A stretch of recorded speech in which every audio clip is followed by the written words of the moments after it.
Breaking today, Meghan Markle has just disgustingly broken the terms of the Sandringham Summit in her latest TV farce as the Sussexes start to leak new details about the meeting with the King. Meghan Markle didn't just break a rule. She didn't just bend a boundary.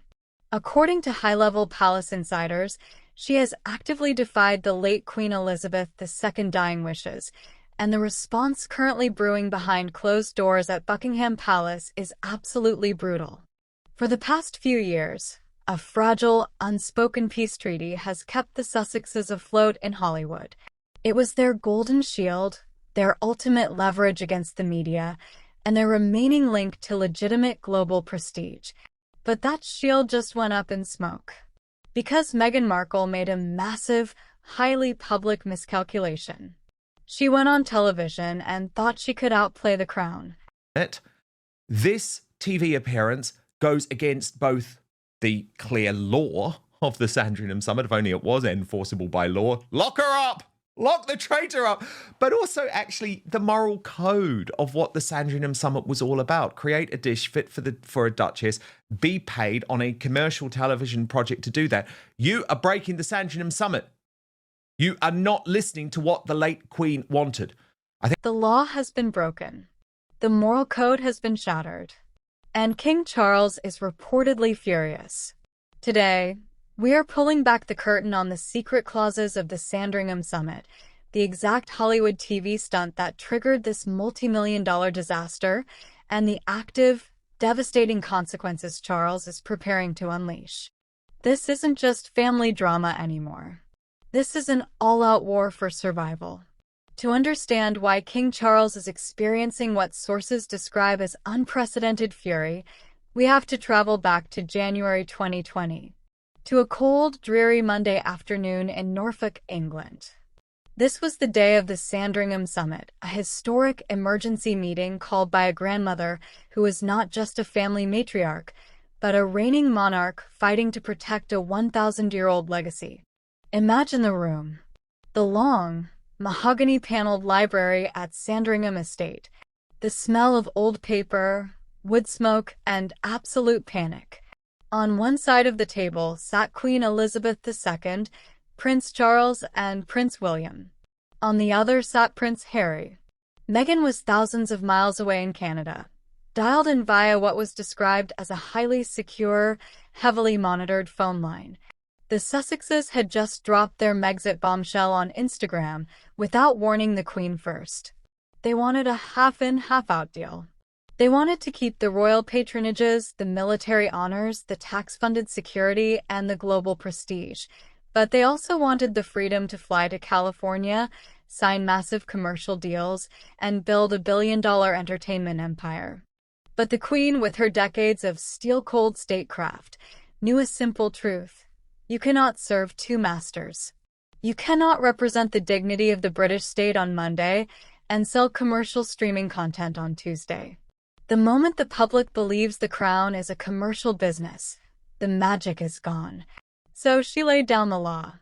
It was an ultimatum wrapped in velvet. The resulting Sandringham Agreement was a strict, legally binding treaty. It allowed Harry and Meghan to depart with their dignity, but it stripped them of their ability to use their HRH titles for financial gain. It was designed to keep the peace. It was a golden parachute. But it was also an illusion. For the past several years, the public believed this agreement was a permanent peace treaty. In reality, it was a ticking time bomb. The palace gave the Sussexes a choice: respect the dignity of the institution, or lose everything. Meghan Markle just chose option 2.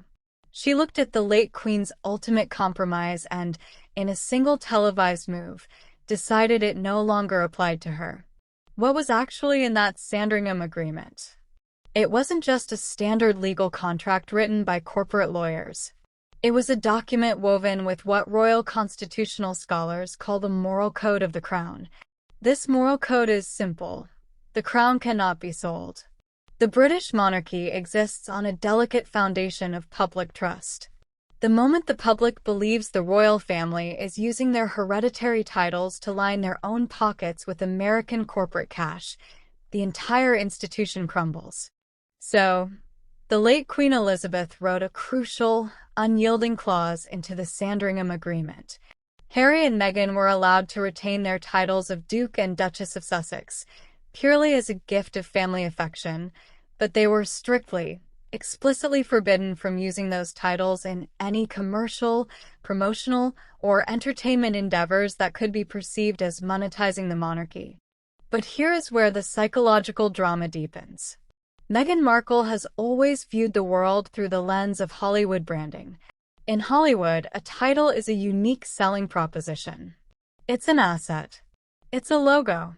To Meghan, the Duchess title wasn't a heavy, solemn duty to the British public. It was a global trademark. Dude, you keep saying Meghan Markle, you know I'm Sussex now. I didn't know how meaningful it would be to me, but it just means so much. For years, the Sussexes have walked a razor-thin line. They launched Archewell.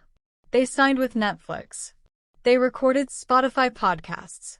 Each time, they carefully danced around the edges of the Sandringham Agreement, using their titles in ways that made the palace incredibly uncomfortable, but didn't quite trigger a legal breach.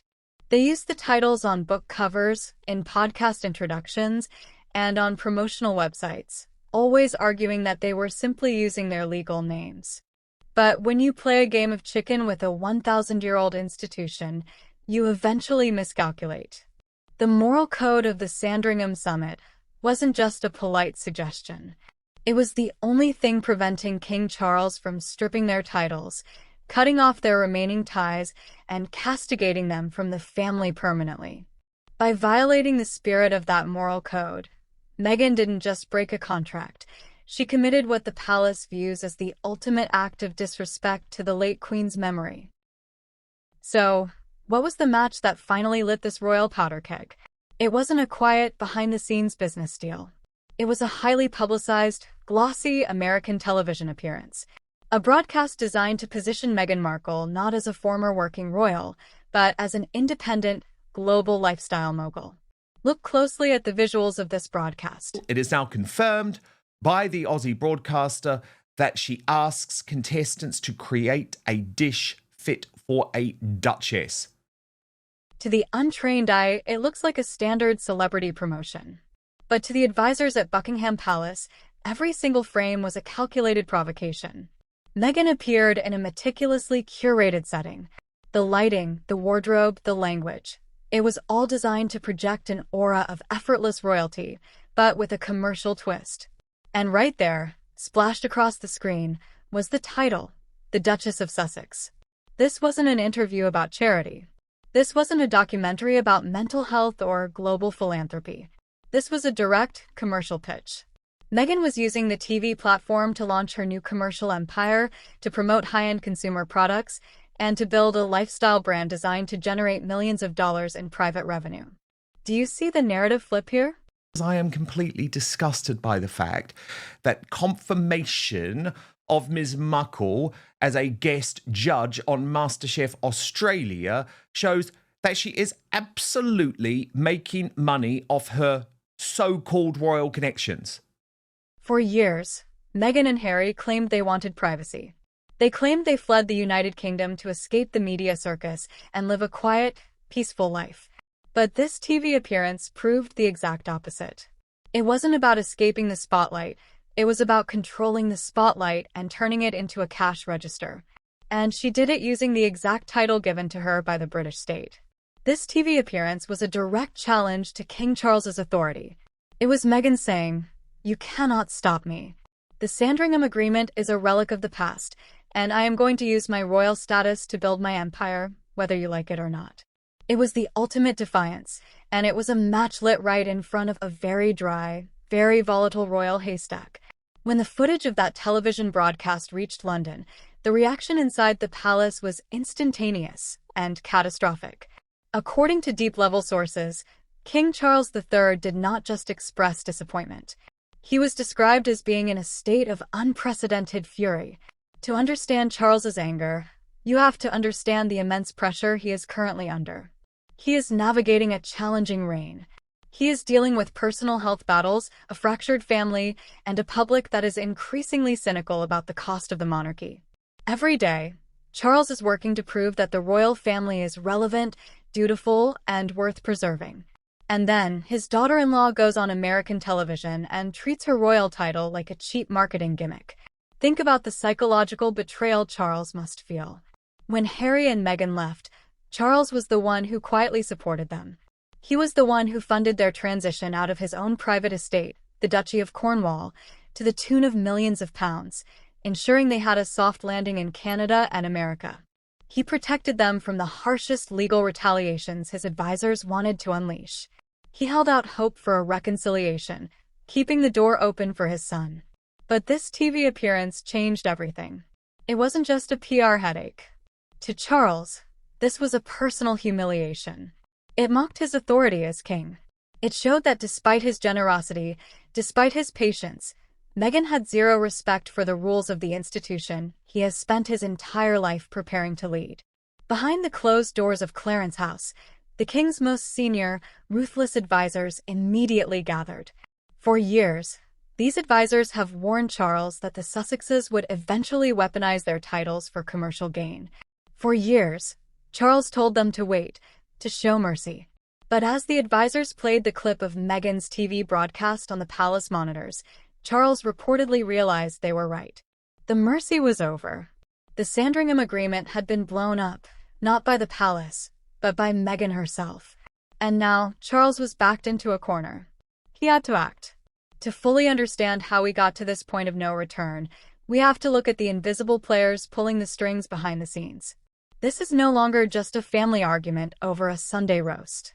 This is a cold, calculated war between two entirely different empires, the Hollywood PR machine and the palace's legendary palace guard, the gray suits who quietly run the institution.